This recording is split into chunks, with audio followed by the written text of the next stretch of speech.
2022년 노벨 문학상 수상자 아니 에르노 두 번째 책입니다. 두 번째 작품 단순한 열정. 네. 네. 단순한 열정은 아니 에르노가 불륜이자 사랑을 한 이야기예요. 그래서 주인공이 한 연하의 외국인 남자와 사랑을 하게 되고 그 남자가 결국에 헤어지는 과정을 이야기하고 있는 내용입니다. 그렇지. 네. 자, 저희가 총 3편의 작품 중에 벌써 두 번째 책인데요. 네. 개인적으로 이 3권의 책, 사건, 단순한 열정, 한 여자, 감히 최고라고 가장 재밌게 읽었다고 말씀드리겠습니다. 단순한 열정이요? 네, 이슬림 개인적으로. 의견. 그럴 수 있죠. 그리고 책이 총 60페이지예요. 네. 너무 간결하고 네. 짧고 네. 호흡도 좋고 맞아. 빠르게 보실 수 있는 책이다. 맞아요. 그리고 단순한 열정이 불륜을 다룬 내용이라서 이 역시 출간 당시에 굉장히 선정성과 그리고 도덕적인 이슈 맞아. 때문에 큰 충격을 안겨준 작품이라고 해요. 문단의 외면을 받았다는 이야기가 있더라고요. 네. 주제가 사랑, 그리고 욕망, 불륜 이런 거다 보니까 보통 이런 주제를 다루게 되면 늘 나오는 문장 있잖아요. 예술이냐? 외설이냐? 이 작품도 뜨거운 논란이 되었다고 하네요. 나는 사랑으로 봤어. 왜 사랑으로 봤는지 이제 책을 같이 보면서 얘기하겠지만 네. 진짜 이 순수함이 맞아요. 도를 지나치더라고. 맞아요. 그래서 난 너무 좋게 봤어, 사실. 단순한 열정이 첫 문장부터 빨려 들어가는 맞아. 게 있더라고요. 그쵸. 첫 문장이 작년 9월 이후로 나는 한 남자를 기다리는 일 외에는 아무것도 할 수 없었다. 네. 이렇게 시작해요. 단순한 열정 제목 그대로 이 남자에 대한 열정 이외에는 내 모든 욕구와 욕망이 다 의미 없어지는 그것이 남자에게 빠진 그 사랑밖에 보이지 않는 게 책 한 권으로 다 담겨져 있었어요. 그치, 그걸 총 60페이지에 걸쳐서 이야기를 한다. 음. 책이 10페이지. 일단 이 책이 어떤 책인지를 알려주려고 하는 작가의 노력이 있습니다. 옛날 같으면 죽을 때까지 볼 수 없었던 성기의 결합 장면이나 남자의 정액을 수세기가 흐르고 여러 세대가 지난 요즘엔 거리에서 악수를 나누는 장면만큼이나 쉽게 볼 수 있게 된 것이다.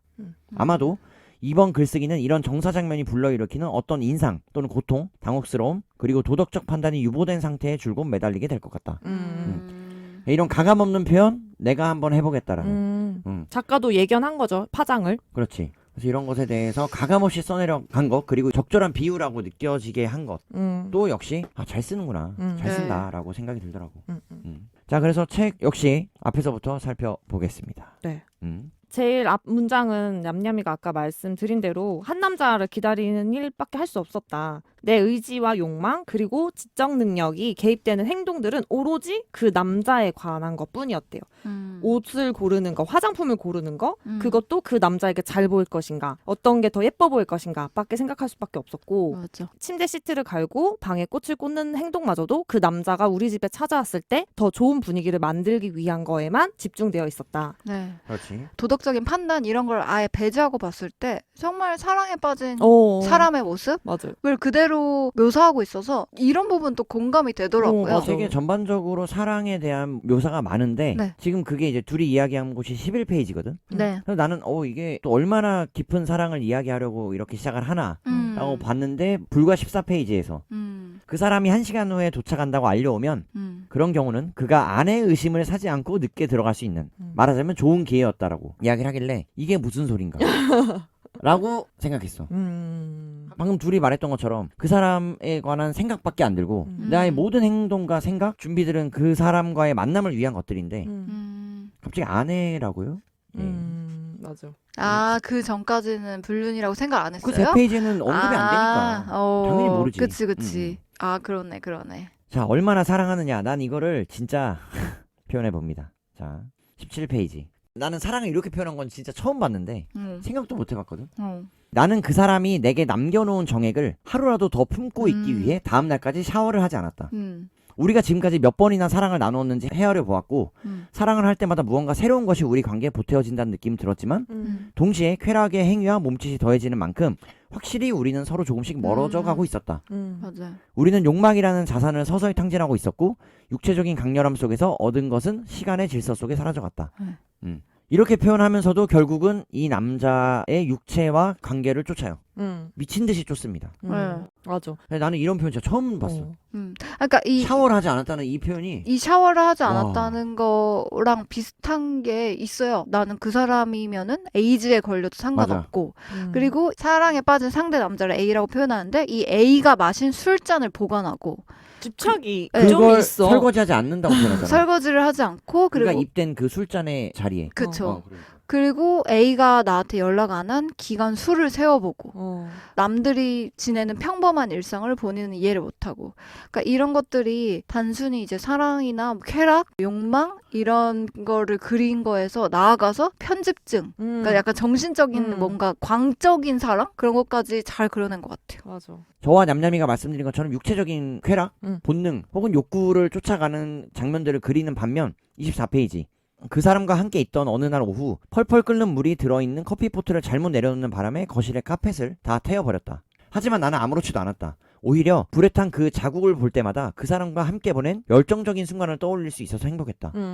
이런 표현은 너무나 서정적인 거야. 또. 맞아. 어. 그리고 그 열정에 대한 이야기를 이렇게 비유를 해요. 가끔 이러한 열정을 누리는 일은 한 권의 책을 써내는 것과 똑같다는 느낌이 들었다.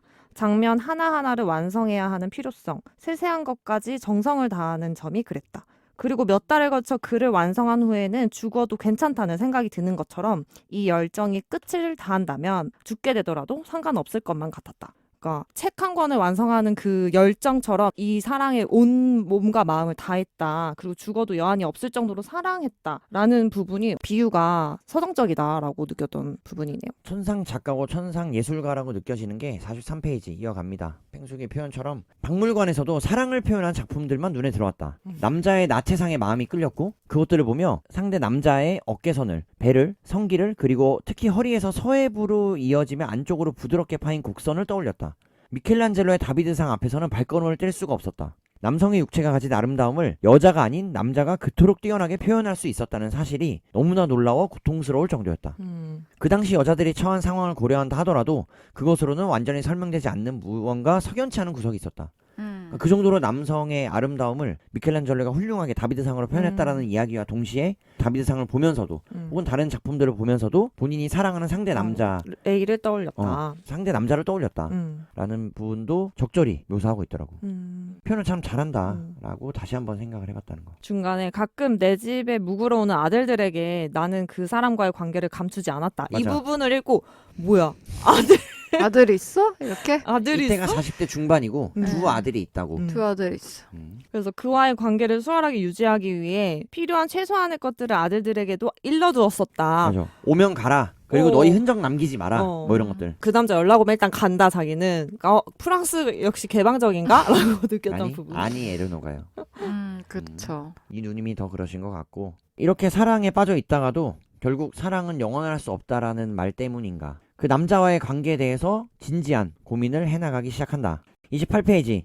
나와의 관계가 그 사람에게 어떤 의미인지 도대체 알 수가 없었다. 나는 가끔 나와 정사를 나누며 보낸 오후가 그 사람에게 어떤 의미일지 자문해 보았다. 정사를 나눈다는 것 그 자체일 뿐이겠지. 어쨌든 또 다른 이유를 찾는다는 것은 무의미한 일이었다. 내가 확신할 수 있는 것은 단 하나뿐일 테니 말이다. 그 하나라는 건 그 사람이 나를 욕망하느냐 욕망하지 않느냐는 것. 그것은 그 사람의 성기를 보면 당장에 알 수 있는 유일하고도 명백한 진실이었다. 그러니까 아니 에르노는 이 상대 남자를 굉장히 사랑했고 사랑했죠. 사랑하고 육체적인 관계도 너무나 쫓았다라는 거. 맞아요. 그러나 상대 남자의 사회적인 혹은 현실적인 여건상 내가 사랑하는 것만큼 혹은 그 남자도 나를 사랑하느냐 라는 본질적인 질문에서 명확하게 답을 알 수 있는 것들이 없었다는 거야. 맞아요. 그럼에도 불구하고 정말 단 한 가지 그 욕망이라는 키워드로는 그 남자가 나를 쫓고 있다는 것 나를 원하고 갈구했다라는 것에 대해서는 본인이 그 한 가지의 믿음을 갖고 갈 수 있다는 거지. 그거에 맞아. 대한 확신으로 가는 거죠. 그렇지. 왜냐면 다른 것들은 어쨌든 상대 남성은 유부남이 없고 그렇기 때문에 본인과의 관계에 깊이 빠져들지 않으려고 조심하는 기색이 역력히 보였다라는 그런 문장도 있고요. 이게 진짜 대단한 게 31페이지 같은 이유로 그 사람이 아내를 동반하는 자리에서는 그 사람과 맞닥뜨리지 않으려고 했었다. 그녀가 여기서 그녀는 아내겠지. 네. 아내가 보는 앞에서 나도 모르게 그 사람의 목덜미를 쓰다듬는다거나 옷 매무새를 고쳐주는 따위 행동을 함으로써 우리 관계를 들키지 않을까 두려웠기 때문이다. 이건 뭐 이미 부부의 세계야 이거. 부부의 세계 맞네. 진짜. 뿌세계. 진짜 부부의 세계네 여기는. 그리고 때로 그 사람이 내 생각을 전혀 하지 않고 하루를 보내는 건 아닐까 자문해보기도 했다. 나는 존재하지도 않는다는 듯이 태연히 잠자리에서 일어나 커피를 마시고 이야기하고 웃는 그 사람의 모습이 눈앞에 보이는 듯 했다. 한시도 그 사람에 대한 생각에서 벗어나지 못하는 나와의 차이 때문에 너무나 불안해졌다. 그러니까 계속 본인만 이렇게 사랑을 갈구하고 더 많이 사랑하다 보니까 이런 결핍 혹은 그런 모습 요구하게 되는. 네. 그러니까 그걸 장면들이 사랑이 그려지더라고요. 그게 바로 내 사랑이고 내 열정인 거를 정말 고백하는 것 같아요. 그래서 아니 에르노가 35페이지에 보면 이런 고백을 해요. 이런 이야기들을 숨김없이 털어놓는 것을 나는 조금도 부끄럽게 생각하지 않는다.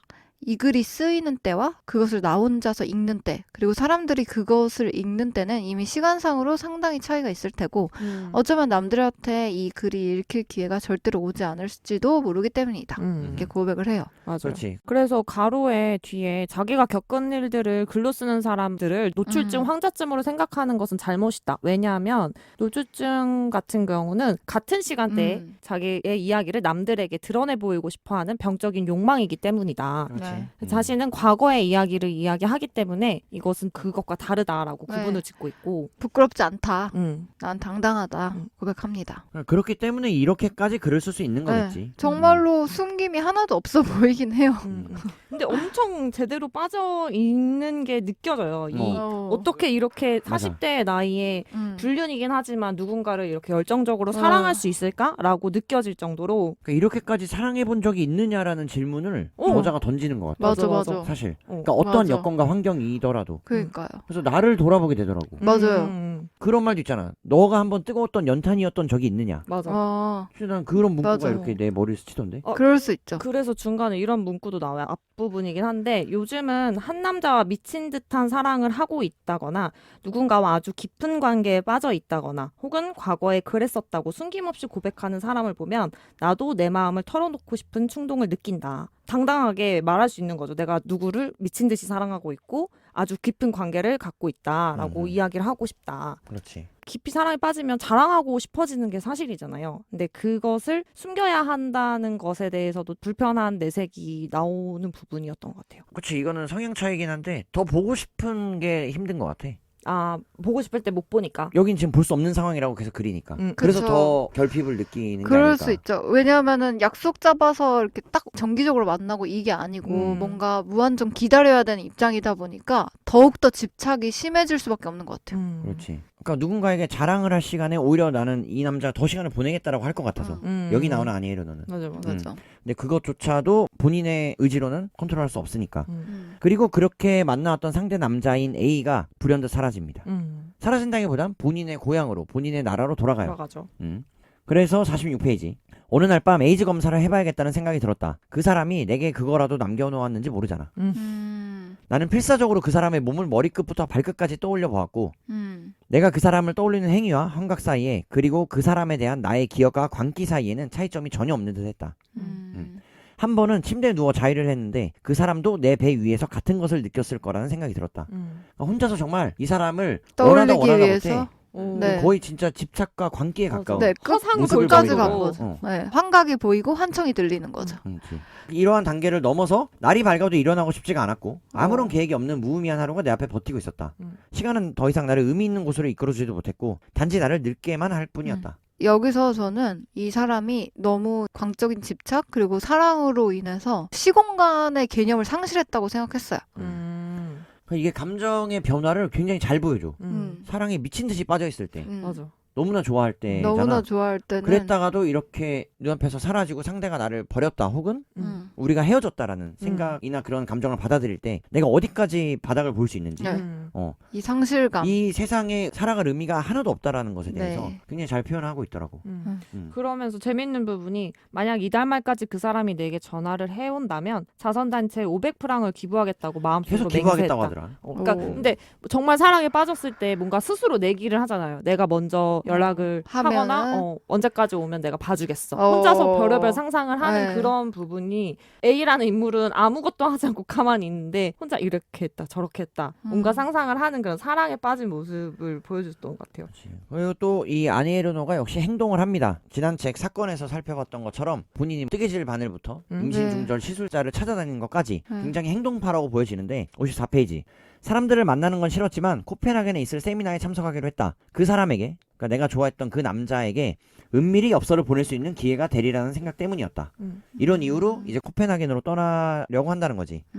그리고 이 페이지에 저희가 전편에서 살펴봤던 사건과 관련된 내용을 언급합니다. 네. 난 이게 갑자기 사실 왜 나왔는지 모르겠는데 한 번은 갑자기 17구에 있는 카르딘의 거리에 가보고 싶은 격렬한 욕망이 일었다.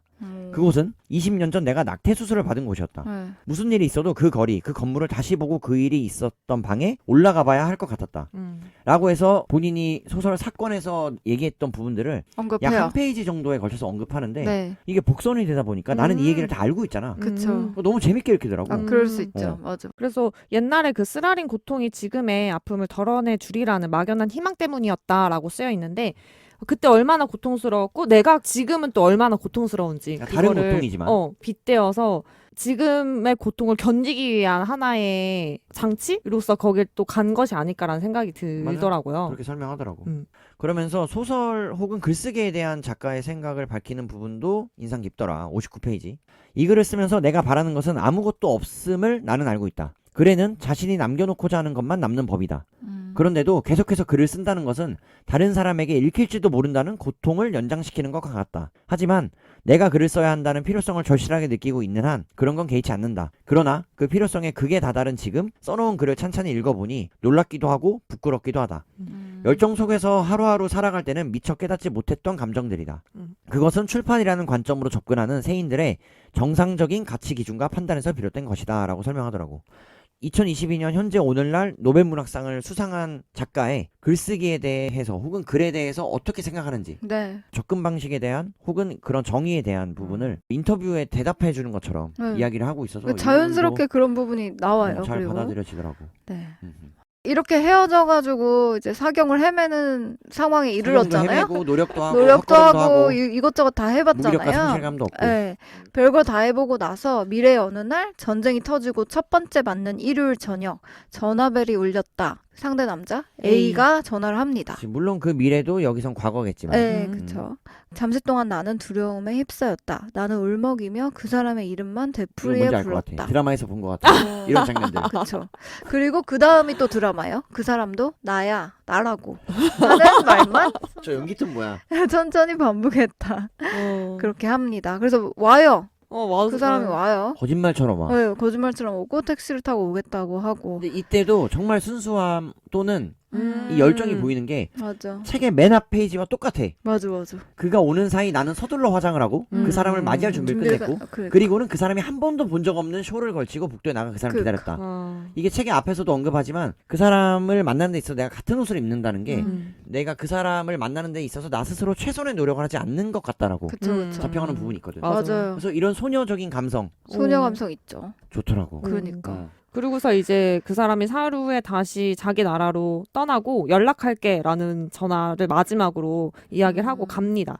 근데 이때 아니에르노도 알고 있어요. 이 사람이 다시는 나를 찾지 않고 우린 만나지 못할 것이다 라고 알고 있고 그 부분이 그럼에도 불구하고 그 사실은 내 열정에 어떠한 의미를 부여해 주었고 지난 2년 동안 내가 무어라 설명할 수 없는 강렬한 열정에 사로잡혀 지냈음을 확인시켜 주었다. 그렇지. 내가 허망한 인연을 이 남자에 대한 열정 때문에 이렇게 지내왔구나라는 거를 다시 한번 만남으로써 깨달았다라는 부분인 거죠. 맞아요. 진짜 사랑이지. 네. 진짜 사랑을 했다라고 진짜 자기 사랑을. 고백하는 부분이라고 보여지고. 그리고 사랑에 대해서 엄청난 가치를 부여하고 맞아. 이 열정에 대해서 후회하지 않고 열정만큼은 나를 다른 사람으로 만들어줬다고 고백을 하는 구절이 또 있는데 65페이지에 그 사람이 그럴 만한 가치가 있는 사람인지 아닌지는 아무런 의미가 없다. 사랑했던 대상이지만 그 사람에 대한 가치는 이제 의미가 없고 그러나 그 사람 덕분에 나는 남들과 나를 구분시켜주는 어떤 한계 가까이에 어쩌면 그 한계를 뛰어넘는 곳까지 접근할 수 있었다. 이렇게 가치 평가를 내려요. 욕망, 사랑, 열정 이런 걸 겪어봄으로써 그 사람이 자신도 모르는 사이에 나를 세상과 더 굳게 맺어 주었다까지 평가를 합니다. 그렇지. 자, 책을 정리해봅니다. 네. 역시 같은 마지막 부분인데 그날 저녁 호련히 왔다간 그 남자는 예전에 그가 여기 있을 때 내 마음속에 자리 잡고 있던 사람, 내 글 속에 있는 그 사람이 아니다. 나는 그 남자를 다시는 만나지 못하리라. 그 사람이 돌아왔었다는 것은 비현실적이고 거의 실제하지도 않았던 일인 것만 같다. 그래서 이렇게 이야기함으로써 글 속에 기록했던 혹은 기록하고 있는 그 남자는 그 당시 자기가 정말 열렬히 사랑했지만 지금 그 사람과 이 사람은 다른 사람이라는 거. 그런 현실을 자각하게 된다. 그래서 계속해서 시간에 대한 가치를 굉장히 부여하더라고. 내가 지금 기록하는 건 과거라는 데서 현재와 과거의 구분을 하고 있고 맞아. 내가 지금 현재 살지만 과거를 끌어와서 내가 이 이야기를 끌고 간다라는 것도 책에 언급을 하고 있습니다. 가장 마지막 구절인데 어렸을 때 내가 사치라고 느끼는 것은 모피코트나 긴 드레스 혹은 바닷가에 있는 저택 따위를 의미했다. 조금 자라서는 지성적인 삶을 사는 게 사치라고 믿었다. 지금은 생각이 다르다. 한 남자 혹은 한 여자에게 사랑의 열정을 느끼며 사는 것이 바로 사치가 아닐까. 누군가를 엄청 굉장히 열정적으로 사랑할 수 있는 것, 그것이 얼마나 쉽지 않은 사치인지에 대해서 이제 마지막을 그렇게 정리를 하더라고요. 그렇지, 여기서는 너무나 그것이 귀함을 알게 되었다는 맞아. 본인의 자기 고백이라고 들리고 이 사랑은 대단한 레벨인 것 같아. 이 책을 통해서 단순히 불장난이었구나라고 생각이 안 들더라고. 난 그래서 이 책이 너무 좋았어.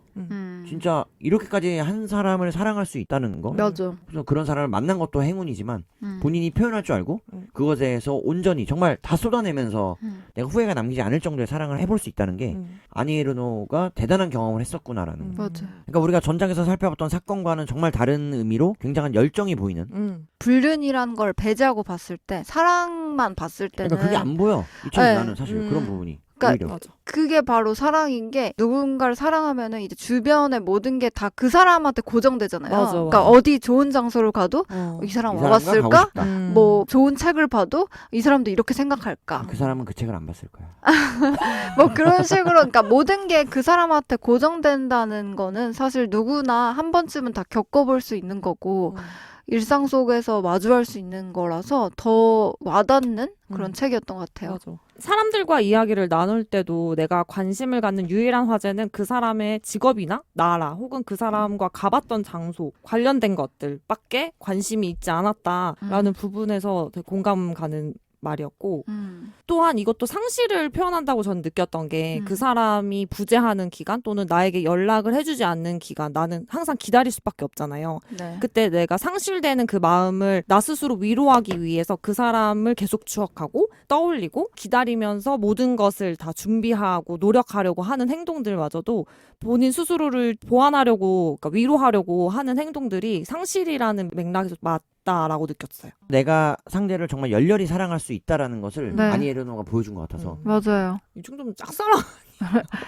그런 느낌도 사뭇 들긴 한데 왜냐면은 어쨌든 화자는 주인공이고 아니에르니까 우리는 거기에 몰입할 수밖에 없잖아요. 그 상대 남자에 대한 내용은 객관적인 시선밖에 없어서 짝사랑 같다는 느낌도 있었어요. 이거 아니 에르노가 있는 그대로 전달한 것 같은데 이 남자는 사랑을 줬다라고 표현하진 않는 것 같아. 책의 전반에 걸쳐서. 그래서 그래서 얘기하지만 좀 의심을 하기도 하고 그러니까. 중간에 이야기하잖아. 대체 이 사람이 내게 믿음을 줄 수 있는 건 무엇일까라고 얘기했었고 그게 단순히 육체와 욕망, 육체적인 관계에 대해서만 내가 확신할 수 있다라고 얘기했던 것처럼 그 외에 어떤 정서적인 감정이나 감정의 교류나 정말 뭐 애정을 함께 나눴다라든가 이런 맞아. 것들에 대해서는 사실 표현이 많이 없었지. 중간에 그 사람이 내게 지금껏 한 번도 어떠한 선물을 하지 않았다는 걸 알게 됐고 깨닫게 됐고 그렇지. 그 사실이 마음에 쓰였는데 이내 그 사람은 욕망이라는 값진 선물을 나한테 하고 있잖아 라고 스스로를 되뇌면서 그 마음을 떨쳐버렸다라는 부분이 나오더라고요. 맞아. 그러니까 이게 정확한 것 같아. 단지 나를 욕망한다는 것만으로도 나 스스로가 채워지는 그러니까 내가 만족하는 거지. 어. 물론 그 이상을 내가 바라긴 하지만 그것만으로도 내가 좋아하는 사람 혹은 사랑하는 사람을 만날 수 있다라는 것에 아니에르노는 그 자체의 가치를 둔 받지 거지. 않더라도 그리고 거기에 대해서 내가 더 준비하는 것에 대해 만족을 느끼고 그 준비하는 시간을 즐기고 그것을 더 기다리게 되는. 그래서 난 이거 진짜 사랑에 대해서 굉장히 있는 그대로 맞아. 사랑 그 자체를 쓴 책이 사랑 아닌가라고 자체를 생각이 쓴 책. 들어서 맞아요. 너무 재밌게 봤어. 저도. 맞아. 표현이 적나라한 것도 우리가 있는 그대로 받아들일 수 있게 더 잘 묘사도 했던 것 같고 자, 그래서 정리하겠습니다. 2022년 노벨문학상 특집 2탄 단순한 열정 마무리하도록 하겠습니다. 네.